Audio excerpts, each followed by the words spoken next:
Welcome back, guys. Daz here, and we'll be going through the weekly reset review for Destiny 2, August 6, 2024. We have some changes since we got update 8.0.5. Solstice of Heroes is back, seasonal content update, and other weekly resets. Without further ado, let's get into them. So first we have the mid-season update 8.0.5. I'll be going through some of the highlights, but be sure to check the description for the link for the full patch notes. First we have changes to class item drop rates. They'll be enhancing their drop rates from their current sources within the Pale Heart, as well as adding an additional drop for weekly completions of Dual Destiny.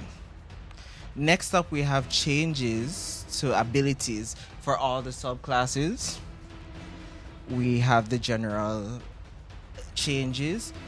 So they reduce the amount of super energy gained from rocket sidearms per damage event by 20%.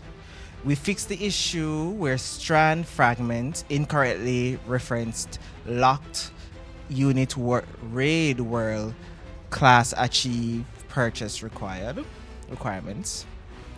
Reduce the distance that swarm grenade submutation projectiles can travel once they begin tracking a target. So for Titans, they increase the Hammer of Souls damage against boss and mini bosses combatants by 25%. Increase Twilight Arsenal damage against boss and mini-boss combatants by 20%. Fix an issue where Twilight Arsenal axes would unintentionally track to combatants below the player during casting. Fix an issue where the detonation produced by the unbreakable aspect was being scattered without absorbing damage while thermite grenades was equipped. For hunters, we have a reduced aim assist strength on threaded specters by 50% versus players and added a short delay before the aim assist takes effect. Reduce threaded specters detonation damage against players from 100 at maximum to 60 at maximum. They reduce threaded specters detonation damage against players from 60 at minimum to 30 at minimum. We have a fix for issues where kills with gunpowder gamble would not activate facet of mending, and a fix an issue where gunpowder gamble ready buff notification would remain visible after swapping to the gunpowder gamble aspect. So for warlocks, there was a fix where thrallings did not roost onto prismatic warlocks with just Weaver's Call and Phoenix Dive equipped. Fix an issue where Penumbral Blast would not auto shatter enemies it froze while Winter's Guile was equipped on Prismatic Warlock. So for exotic armors, we have for the hunters Radiant Dance Machines. Fix an issue where players could repeatedly activate the Ascension aspect when they had Radiant Dance Machines equipped. Arthy's Embrace. Fix an issue where Arthy's Embrace Exotic could have its damage bonus extended by shooting at allied targets. So for Titans, we have Arbor Warden. Fix an issue that caused Arbor Warden to block players from gaining Transcendence energy from Prismatic Rifts. Lion's Rampart.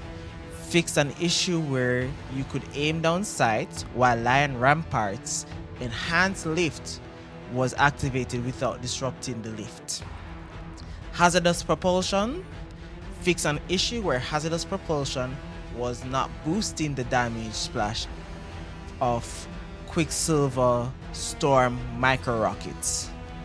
For Warlocks, the Getaway Artist no longer grants grenade energy on Arc Soul hits while the player has Devour active.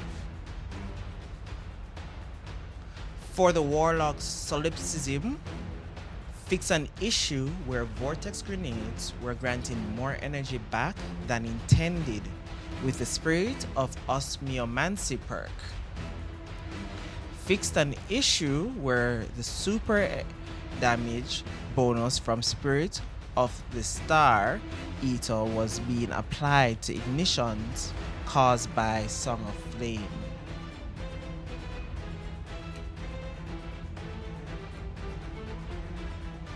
So we have some weapon archetype changes. First up, we have Scout Rifles, primarily the aggressive Scout Rifle frames. They will see an increased damage in PvE content by 30%. Deadman's Tail is also affected by this change. Pulse Rifles, the heavy burst frames, they fixed a visual effect that indicated that their RPMs were 395 instead of 300. This is a visual fix for those heavy burst types. Snipers have a reduced flinch by 50% from enemy combatants, and glaives have an increased melee damage in PvE content by 20%.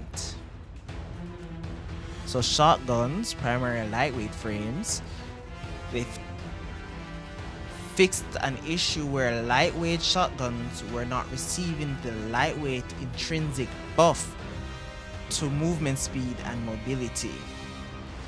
So we have special ammo sidearms, rocket assisted frames.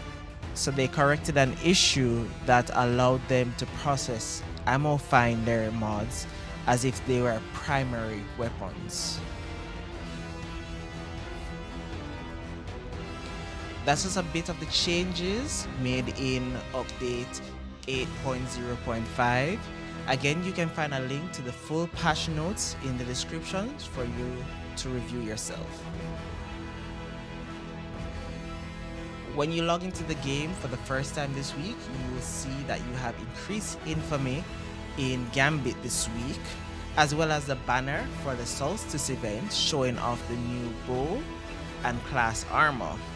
You can start the event by visiting Ava Lavante in the tower to get started. So for the weekly content, we have this week's Nightfall being the Ordeal, Fallen Saber, where you can get the Preaxiance bow.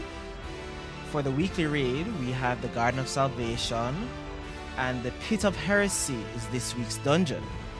We have the standard Pale Heart weekly content, with this week's cooperative focus mission being Ascent.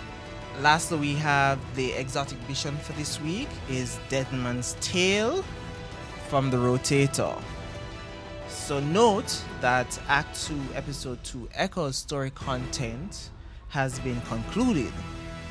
We won't be getting any further quest steps until August 27 after the Solstice event, when Act 3 begins. That's it for the video. Guys, if you liked it, please like and subscribe. It helps out the channel.